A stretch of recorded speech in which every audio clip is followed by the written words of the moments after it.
Küçük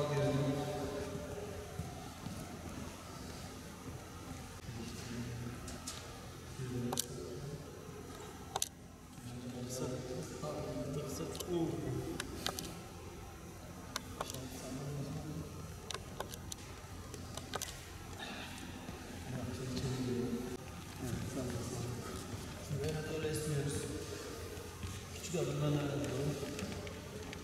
Evet, şimdi gerine doğru.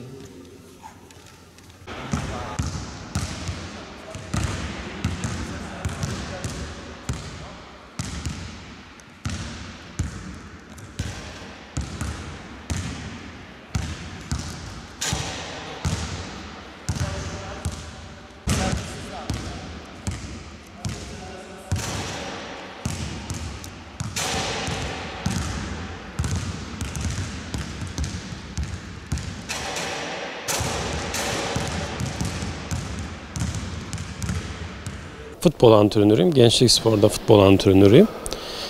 Hangi çocuklar hangi branşlara, hangi spor dallarına yönlendirilmeli konusunda 3 gruba ayırabiliriz çocukları.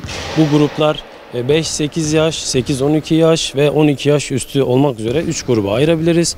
5-8 yaş çocukları bu dönemde hem kendilerini hem de çevrelerini keşfetme açısından önemli olduğundan temel motorik özelliklerini geliştirme açısından oldukça önemlidir.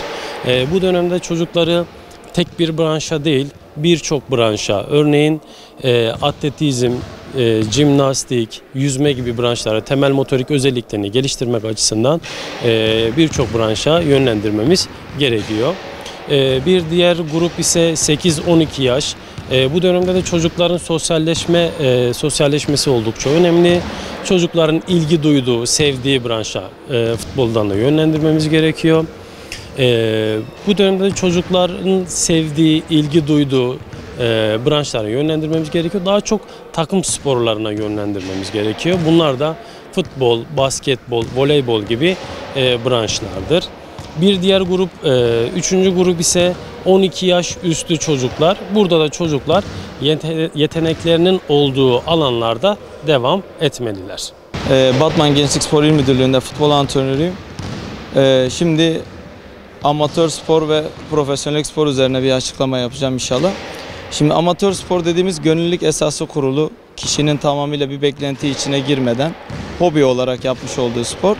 Profesyonellik ise gelir elde etme, kazanç elde etme amacıyla yapılan ve tamamıyla profesyonel bir şekilde, disiplinli, programlı bir şekilde yapılan bir spordur. Günümüz şartlarında şöyle söyleyeyim, kendi branşımla ilgili ben konuşmak istiyorum. Kendi branşımda futbol branşı üzerine yapılan şu anki amatör kulüplerin ve sporcuların aslında amacın dışına çıkıldığı görülmektedir. Çünkü sporcular artık bir beklenti, kazanç elde etme peşindeler. Bu da haliyle amatör ruhu üzerine kurulan esaslık üzerine profesyonellikte sporcu daha disiplinli, daha programlı bir şekilde hareket ediyor ve haliyle bir beklenti içinde de oluyor. Öz disiplin konusunda da söyleyeyim, daha çok profesyonellik branşında ön planda olmuş oluyor. Merhabalar, ben İslam Bulut, basketbol antrenörüyüm. Gençlik ve Spor İl Müdürlüğü'nde yaklaşık 6 yıldır antrenör olarak devam ediyorum. Çocukların profesyonel anlamda gelişebilmesi için kendi branşlarında uzun süre antrenman yapabilmeleri için en önemli faktörlerden bir tanesi aile ve okul hayatı oluyor.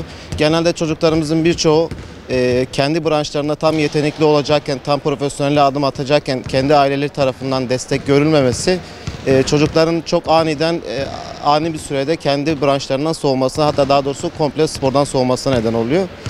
Bu konuda ailelerin gerçekten çocukların desteklemesi gerekmekte. Her türlü onları bu konuda takdir etmesi gerekiyor. Akıllı saatler, dijital uygulamalar ve yapay zekanın sayesinde sporu kullanma artık daha basit bir hale geldi. Hatta biz kendi yapacağımız sporu unuttuğumuz zaman bile bu akıllı dijital uygulamalar sayesinde bize hatırlatma yapabiliyor. Birçok sporu da doğru teknikle yapmamızı sağlıyor. Bu konuda yapay zekayı ve dijital platformları sporun içinde mutlaka kullanmak lazım. Özellikle kendi başımıza ne kadar kardiyo yaktığımızı, kaç bin adım attığımızı akıllı saatlerle, adım sayarlarla çok rahat bir şekilde öğrenebiliriz.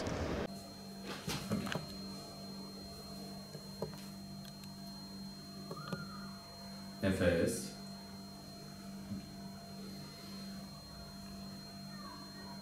Hocam.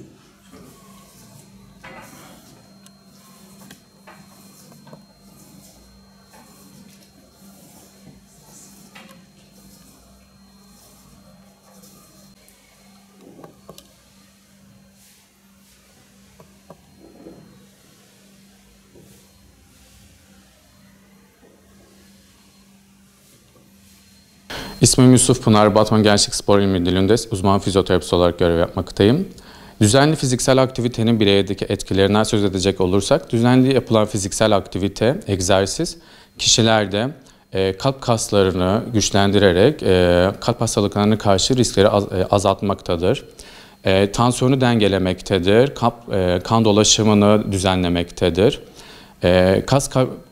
Kasları güçlendirerek ve kemik yıkımını azaltarak osteoporoz riskini azaltmaktadır. Artı zihinsel olarak etkileri de mevcuttur. Bunlar ne? Düzenli egzersizle beynimizde endorfin, dopamin, serotonin gibi mutluluk hissi veren bize hormonlar salgılanmakta ve bu da kişiyi mutlu etmektedir. Anksiyete, stres düzeyini azaltmaktadır. Kişinin vücut farkındalığı sayesinde özgüveni gelişmektedir.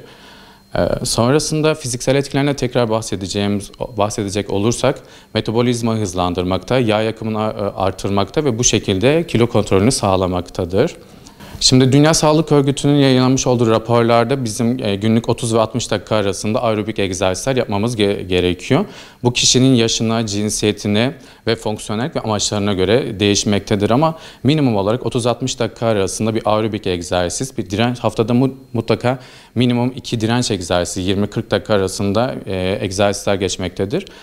Aerobik egzersizler de bizim için koşu, yürüyüş, bisiklete binme, yüzme olarak geçmekte. Direnç egzersizleri ise bizim için ağırlık kaldırma, vücut ağırlığında egzersizler, şınav, mekik benzeri gibiler yapılabilir. Bunlar kişinin fonksiyonelliğini artırmakta, sağlıkla ilgili belirteçlerini iyileştirmektedir.